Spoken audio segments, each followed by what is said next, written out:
C'est dans le cadre du renforcement des relations bilatérales et économiques entre le Congo et la France que l'ambassadrice de France au Congo, en séjour de travail dans la capitale économique, a visité les installations portuaires du port autonome de Pointe-Noire. Visite qui a débuté par la projection du film qui porte sur le rôle que ne cesse de jouer ce port dans la sous-région. Juste après, le directeur général du port autonome de Pointe-Noire, Séraphin Bala, et ses hôtes ont visité le port à conteneurs de Congo Terminal, les installations du Grand Moulin du Phare, le quai multivrac et une visite en bateau du site qui abritera le futur port de pêche industrielle. J'ai voulu avoir cette visite du port et je remercie vraiment le DG d'avoir bien voulu m'accompagner, me montrer ces installations qui sont vraiment très visiblement le fruit de la coopération entre la France et entre le Congo, avec la présence de beaucoup d'entreprises françaises et la présence de l'Agence française de développement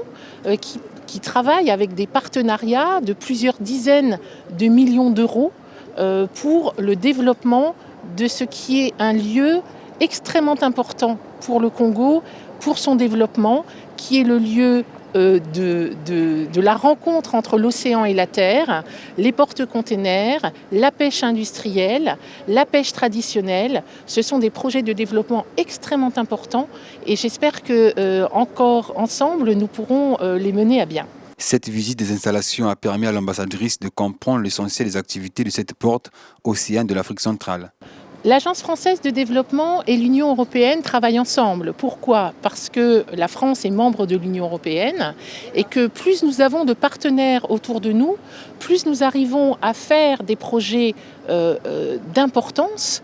Un port autonome, comme l'est le port autonome de Pointe-Noire, nécessite des centaines de millions d'investissements et nous devons être un nombre maximum de partenaires pour pouvoir mener à bien ces programmes qui, encore une fois, sont d'une importance capitale pour le développement du Congo. Pour l'hôte du directeur général du port, les deux pays doivent prôner le vivre ensemble en vue de raffermir la coopération entre États.